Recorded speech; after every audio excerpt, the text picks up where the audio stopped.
Hey you guys, it's Aaron Hilliard. I'm off on another mushroom adventure. I'm gonna head down by Mount Rainier, Washington to the Gifford Pinchot National Forest. It's 2025, it's late October, and it is mushroom season. So come with me on this travel vlog episode of Mushroom Wonderland to the Gifford Pinchot National Forest. Welcome to Mushroom Wonderland.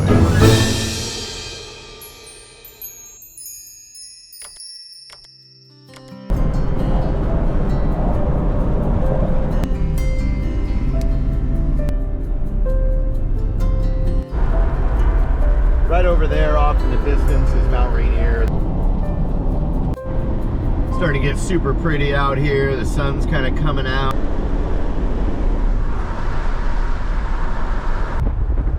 Oh, what a beautiful valley down here.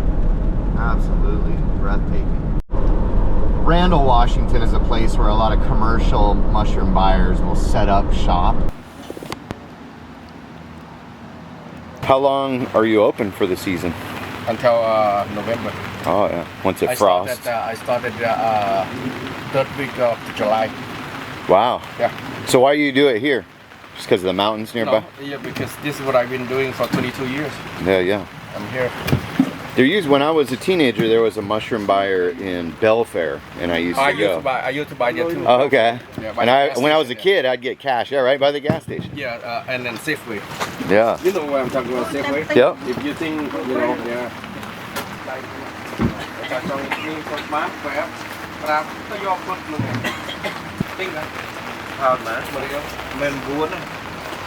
Wow. I don't know why you cannot find the big one.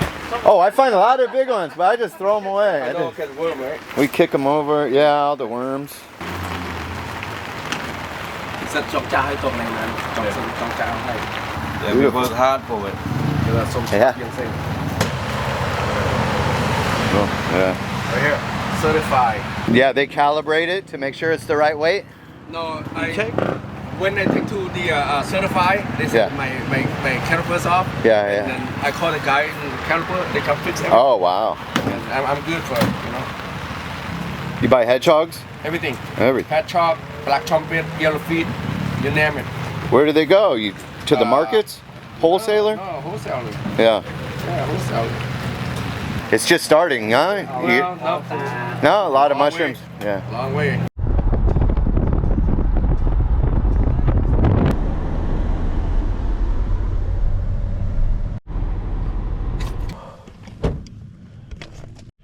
All right, well, I made it out to the spot, and I see Alan's car, and I see his tent, but I don't see him anywhere around. We're right outside of Randall, Washington. Really nice, big mixed forest around here. Western hemlock, Doug fir. Look who decided to wake up. There's Alan. One of the first things we came across is this collection of what looks like Mycena galericulata. Would you agree with that? I think so, yeah. Pretty close to that. Huge for Mycena. Yeah, I think this is one of the bigger Mycena. Pretty unusual in the microscope. All the cystidia look like spiky clubs. And look at the young one, it's dark. You know, one question I get asked a lot is like, how do you tell that it's a Mycena? What would you say? Wood-loving, white gills? Yeah, the real answer is the dextrinoid lamellar trema. Okay. Because if it's not a Mycena, but it looks like a Mycena, you put it in the scope with Melzers, and the lamellar trema won't turn red. Anything that's a real Mycena, the lamellar trema will turn red in Melzers. Which not many people have on hand. It's sort of a tough chemical to come across. You know, in general, they're just small and white spored, and usually on wood or litter. This one looks like it's a little bit cold. Yeah. So we got these wood decaying, kind of yellowish mushroom. Trichomopsis. It's supposed to be a really terrible edible. It's really yucky. So these are related to the plums and custard mushroom? Mm-hmm. Hemimycena. They're all over the leaves here. Wow. Nice row of Hemimycena. Hemimycena, that's like half Mycena? Is that what hemi means? Yeah, they're different, different genus, so different genetically, but they're kind of close to Mycena. So what sets that apart from other Mycena? I don't know what sets Hemimycena apart from Mycena, but what sets Hemimycena apart from Porotheliaceae is the dextrinoid lamellar trema. This is pretty cool, just how widely spaced the gills are on that one. Yeah. So dextrinoid meaning it's going to turn red with Melzer's reagent. Is that correct? And then amyloid would be blue. Mm-hmm. How do you get your hands on some Melzer's reagent? This is like a chemical that you can drip on mushrooms to... Yeah, I make it in my lab. Okay. But it's usually pretty hard to get. Yeah, I think it's illegal, like for most people or something, right? That's why I have to make it. Oh, okay. Allegedly. Look at this. Beautiful, kind of pale orange mushroom with these concentric rings around it. And then as I excavate it from the bottom, have a look. And this is our local Lactarius deliciosus group. And so this one, Lactarius rubralacteus, so it has kind of a reddish colored lactation inside. Doesn't really exude much milk, but you see those concentric bands of orange and kind of sherbet colored pale orange, and then it has hues of green, and often they'll have a lot of kind of like green staining like on that corner. Very indicative of these mushrooms. All right, so I'm coming into more of these Lactarius rubralacteus, and they're pretty decent edible if you cook them right. And I see quite a few of them right here, so I'm going to collect them up in my little mesh bag and make something with them.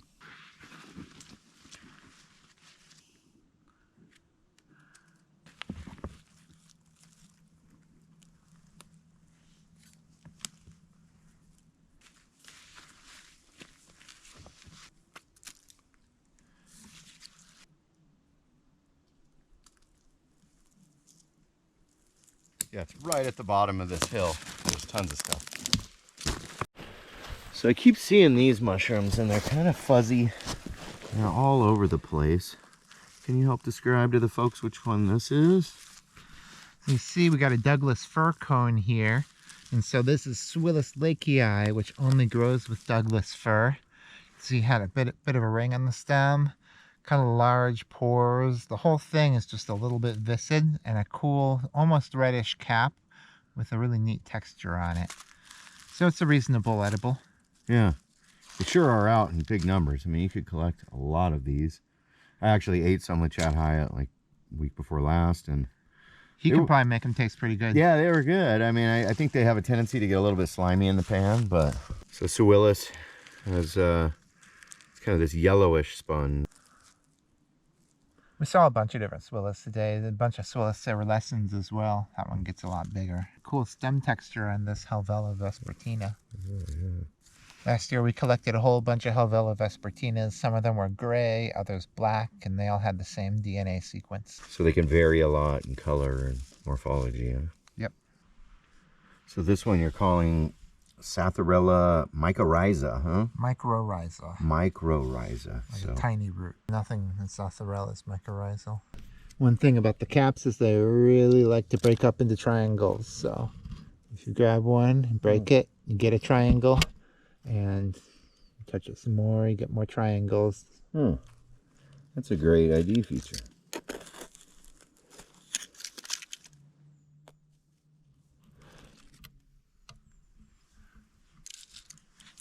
The stems are always super fragile. It takes almost no pressure at all to snap the stem. You definitely see they have a hygraphenous cap, how they change in color as they dry out. Pretty short life cycle, probably. They're so fragile. Yeah, real quick mushrooms. They just kind of pop up. So when people say, oh, mushrooms come up overnight, these might be ones that could do that. Yeah. These bird's nest fungi are pretty cool. You got new ones growing inside of the old ones here. I think it's Crucibulum leve. So these will make spores that are on these little bird's eggs, and then when the raindrops hit, they're splash cups that splash the spores out on the new substrate. Right here is a bunch of Stropharia ambigua. So the ambiguous Stropharia, look how pretty it is underneath there. So nice little group of them. And these are edible, but reportedly taste like leaf clippings or something.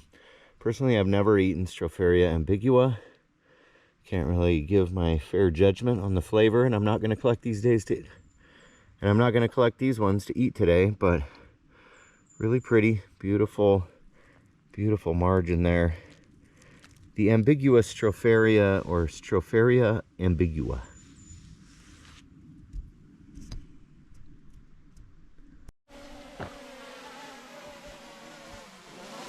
This is the little town of Packwood. It's a cool little mountain town base camp on the way up to White Pass on Highway 12. All right, we're gonna try some dinner at this place, Cliff Droppers. Look at the burgers this place provides. Exotic wild mushrooms on here. No, just Agaricus bisporus.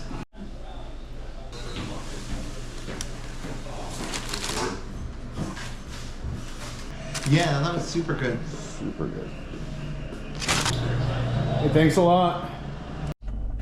All right, that was delicious. I needed that. Now we're heading over to the bunkhouse to go see what the accommodations are like.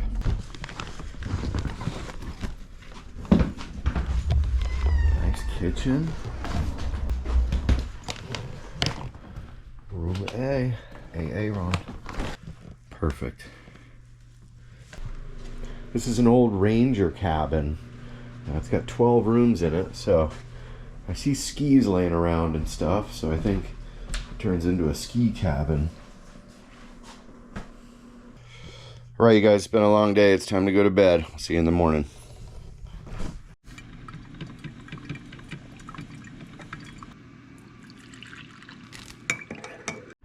A little cup of coffee in the morning. And there's elk. That's an awesome way to start the morning.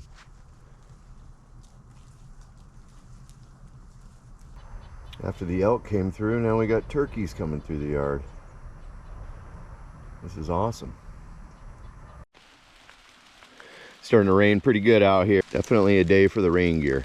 Here's the first golden chanterelle that I've found since being up here. Pretty sure the elk like to eat these too. How cool is this find? A nice flush of the Clitosabe odora. These guys smell like anise seed really strongly. A beautiful green mushroom. You don't see green or blue mushrooms every day, so these are super cool. Oh yeah, they smell like fennel or anise. Kind of a licorice-like smell. Beautiful green mushroom. Clitosabe odora. I'm gonna make a nice collection of these and get some cool photos. Raining good out here now. Makes it a little tricky to do photography and stuff. But if you got the right gear, you can stay pretty comfy. And there are some definitely cool mushrooms out here, so this could get challenging this weekend if the rain keeps up like this, which is actually supposed to get worse and windy, so we'll see how this goes. All right, I drove way up onto this crazy logging road into the mountains, kind of. And a bunch of nice conifers, so found a nice flat area, kind of. It looks pretty open in here, so we're gonna have a little walk around. Right there, I spotted a large Russell brevipeas, but then coming up next to it, pulled this up, and we have a white lobster mushroom. This is Hypomyces lactiflorum on the Russell brevipeas host. And these ones aren't parasitized, but this one is, and you can see the orange color here, but mainly white. So an albino lobster or a white lobster mushroom, totally good to eat. Really cool, actually. That one's going in the basket with me.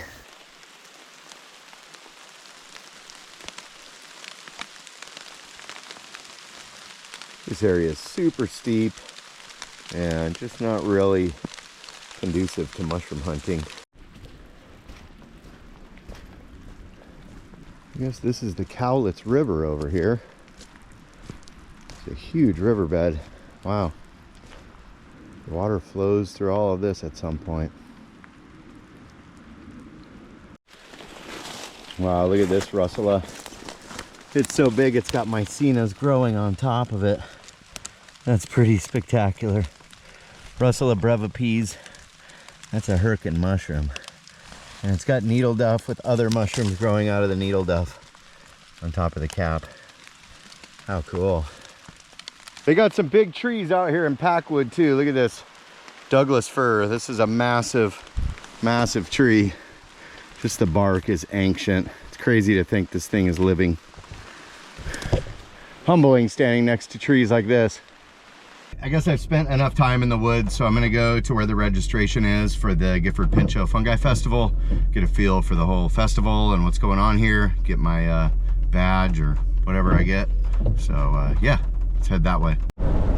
Heading over to Longmire Springs Brewery. I guess that's where most of the events are gonna take place here. What? That's super cool. Look at the building. Look how cool that is.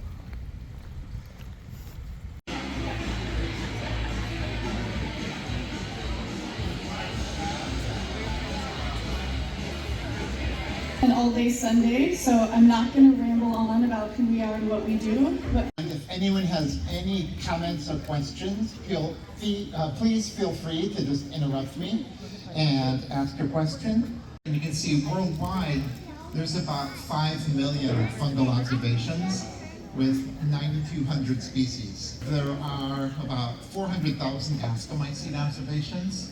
There's like 6,200 species of basidiomycetes. You can see the oldest one, the gills are very pink, and then the gills are lighter when it starts out. So the gills start out cream colored, and then the gills change color and get more and more pink as the mushroom gets older. Mycelium spreads underground like a web, then out pops a cute little mushroom head. Can you spot the fruiting bodies all around your feet? Mushrooms, mushrooms are really, really neat. Might take a small town to put the food away. Be too far gone by Saturday. Pretty soon it's gonna be all gone. Better get your cannon and your freezing on.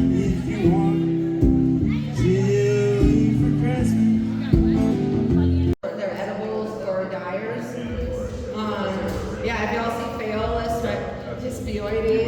Hispioides. New name, yo!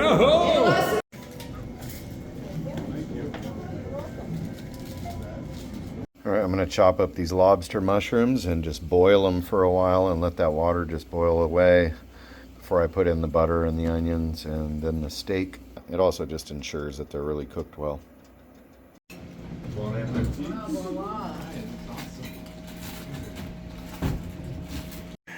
All right, Paul Hill just showed up out of nowhere and brought some Sewillis leather, right? It's not for making a hat, it's for eating, actually. Try it. It's like a fruit roll-up, but it's mushroom. What kind of Sewillis? Lakey eye? Cerealescens, all right. Tastes like mushrooms, man. Whoa. It's like... It's not fruit. I was expecting fig or something. No. It is good. It's savory. It's like... We can see this in like some modernist cuisine. Sort of like yeah, oh yeah. Strips decorating. Roll it up in a little rose. Twisted into a black trumpet. But it's made out of a different mushroom. Oh. This is Zach Hunter, everybody. Yeah, where are you coming down here from? Southern Mexico. So, Yeah. are you freezing up here in the cold rain? No, it's very similar to where we live. It's just everybody knows it as the beach. You know, it's like most of it is yeah, like... there's desert too. Yeah, that's true. There's a lot. Yeah. Very diverse. All right, had fun at the house last night. Just kind of chilled and had dinner with everyone. And now it's Saturday morning, and I'm heading to lead a foray. And it is very rainy this morning and pretty cold. So snow level's coming down, but there's still mushrooms here. But probably in a couple weeks, it's going to be frozen and starting to snow here at this elevation around 2,000 feet.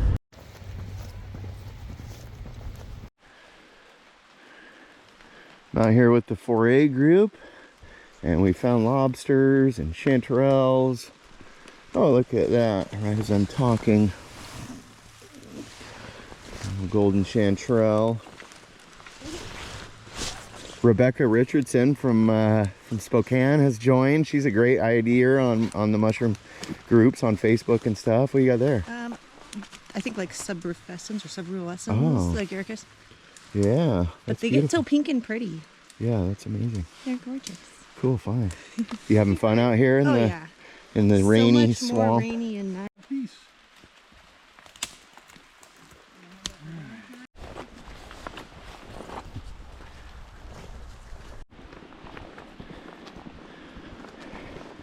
Cool, we found some cool mushrooms, the Boletus fibrillosus, some golden chanterelles, a bunch of lobsters. Everybody had a good time. Found some good mushrooms and stuff, so. Same number of people. Cool. Yeah, We didn't lose anyone. pick anybody up. We came out with more than we left with, so I had a good time, everybody. Thanks for coming out. Thanks for bringing us. It was a blast.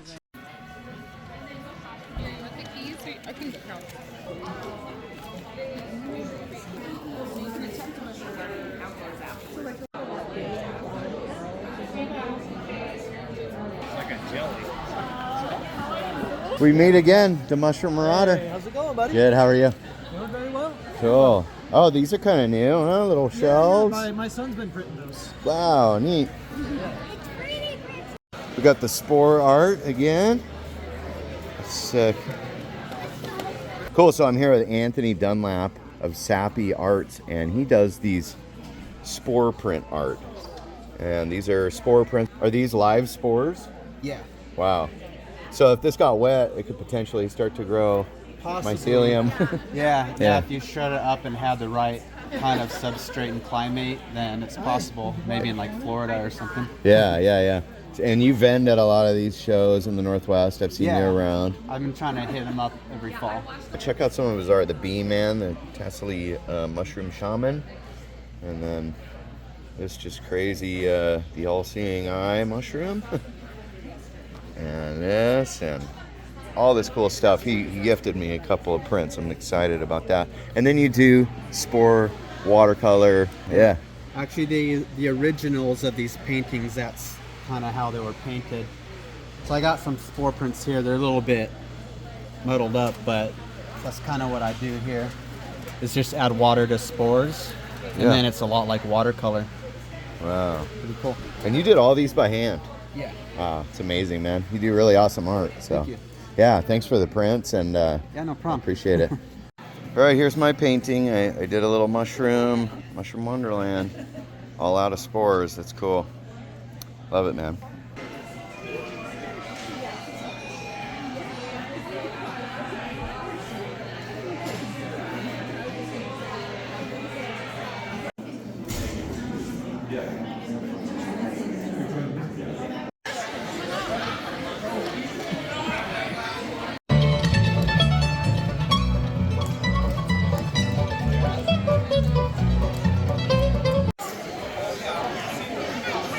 That's so cool. I love that. Oh, yeah. Look at some of these costumes. Killing it.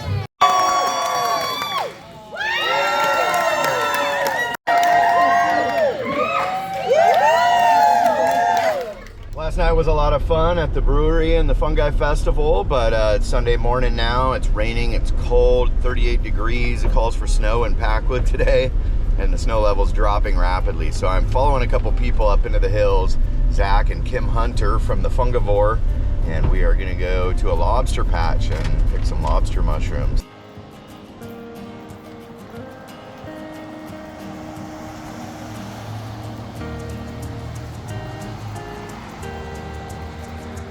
I'm with the Fungivore. We got Kim and Zach Hunter out in the woods in Packwood, Washington. How you guys doing today? We're doing great. We're about to go find some mushrooms. Yeah. So tell me a little bit about the Fungivore and what you guys do. Yeah, sure. So we lead mushroom foraging adventures in Mexico, in southern Mexico. Been doing it for about 5 years now.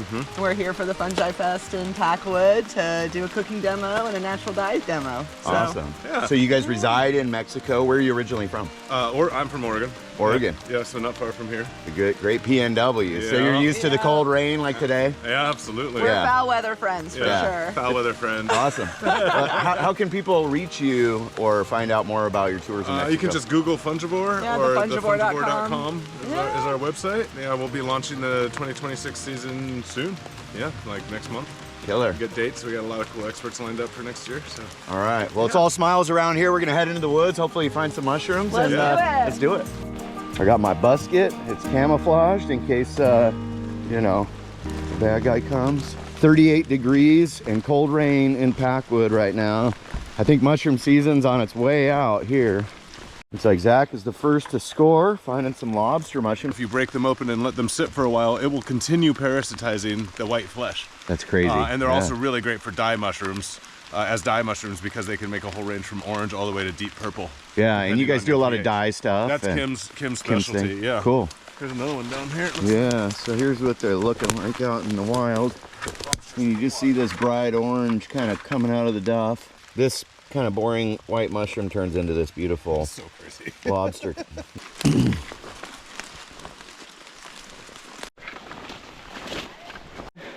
So you do fungal pigment workshops, yeah? Yeah. Yeah. What's your favorite mushroom to dye with? This is one of my favorites, the lobster? actually. Oh, cool. Oh, yeah. Do you like eating them too? We love eating them, and the best part is Zach's the chef who cooks them when they're fresh. Yeah. And when they're getting rotten and they're a better dyer, I use them for dyeing. Oh, perfect. So they don't have to compete. Yeah. What's your best favorite way to have them in food? Well, Zach just made it last night. He does a non-chowder chowder, non-clam chowder. Yeah, I got to try some of it. Yeah, It's super good. I mean, it's definitely got dairy and bacon and everything else in there too, but you know, I'm into it, yeah. It doesn't have clams. Yeah. And this makes like purples, pinks, and oranges for color. Yeah. So in protein fabric, right? Like animal-made fabric. Wool, silk. Yeah. There's some new Alpaca. mordants like coming out to help with cotton and other things. Oh, really? But yeah, I really like working with wool. Cooking up color, man. Yeah. That's awesome. Right down in here. Boom. What'd you find here? Well, I believe this is the Formosas. Actually, it's the state mushroom of Oregon. Right now we're in Washington. Yeah. But chanterelle, the golden chanterelle. You like eating chanterelles? Love eating chanterelles. Yeah, I mean, I feel like for Pacific Northwestern, chanterelles and salmon are like in our blood. Yeah. It's like there's just nothing, you can't get away from it. So what are you looking for in a mushroom spot when you're looking for lobsters or chanterelles? You know, honestly, we got this pin dropped yesterday to us, and it makes sense because we weren't finding anything at 1,200 feet, and it's usually elevation depending on the time of the year. Yeah. And we hit up here, and it was like, oh, right, this is what's so right now elevation, so about 2,000 feet. And trees, right? And trees, obviously, the forest, yeah. Doug fir, western hemlock. Yeah. I could spot these lobsters from a ways off. They're so bright. Pretty easy to see, but a lot of them are kind of blown out. Look at that. There's a nice one. All right. It's a good example of a shrimp right here. A mushroom bump. And it's a twofer. Look at that. Right here I found a couple of the mountain hedgehogs. So they're a lot smaller than the coastal ones and sweeter in most people's opinion. The coastal ones can have a tendency to be a little bitter, but I rarely find these in big numbers, but I'm always excited when I do find them. And it looks like there's several little pins coming up, but they're just getting started. Hopefully it doesn't snow on them and kill them, but they're kind of a cold weather mushroom, so they can handle a little bit of freezing and stuff. Beautiful hedgehogs. I might have these sequenced just to find out what they are that grows in the mountains. Boom. That's a honker. This is a perfect lobster. That guy is super solid. Really kind of clean, but they are dirty mushrooms because they just grow right out of the duff like that. All right, here's Zach. This is like 30 minutes. Dang. What the heck? Yeah, good lobster spot, huh? I'd say so. You look like you're getting a little wet out here, though. It's pretty moist. Yeah. My hands are numb. We got like a park ranger out here checking things out. Here's a pretty mushroom called Leucocybe canada. You could tell this kind of wavy, really white, ivory white cap with kind of grayish tones. And they always grow clustered like this. So these are having a good year. But if you see these guys, you got Leucocybe or Leucocybe canada. Look at how prime that is.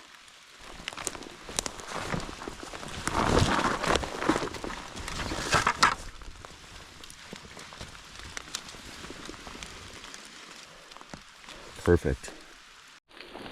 Here I came into a nice vein of chanterelles growing right over by where those lobsters were. Look at this beautiful trio I just found. This one's a little bit more white, which is just fine. Actually looks cleaner. This one's beautiful too. And then this big honker. Very nice. Boom, big lobster.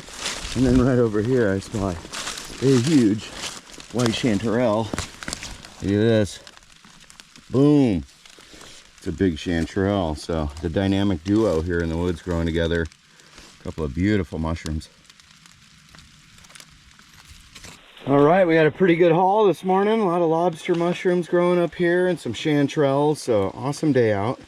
Cool, so we made it all of like 45 minutes in the woods maybe, filled our baskets up. Baskets full. Yeah, baskets full. Didn't even cover ground. And you're doing a workshop at the Gifford Pinchot Fungi Festival today? Yeah, I'm gonna do mushroom dyeing, and Zach's actually gonna be working with lobster mushrooms to make for a a recipe. salsa matcha. Oh dang, so I'm gonna have to stop by and say hi. Yeah, probably do. Come by. Finish the video off with some shots from our classes. Yeah, that'd be awesome. See what we're cooking up. Yeah, it was really cool to connect and get to come out in the woods and everything. Absolutely. Aaron, such a pleasure. Yeah, Always awesome. great to connect with fungi people. For sure. Yeah. We'll see you in the woods somewhere else. I'm Sure. Yeah, come back to Mexico. Thank you guys. Right, y'all, well, I had a blast up here at the Gifford Pinchot Fungi Festival. Heading home now.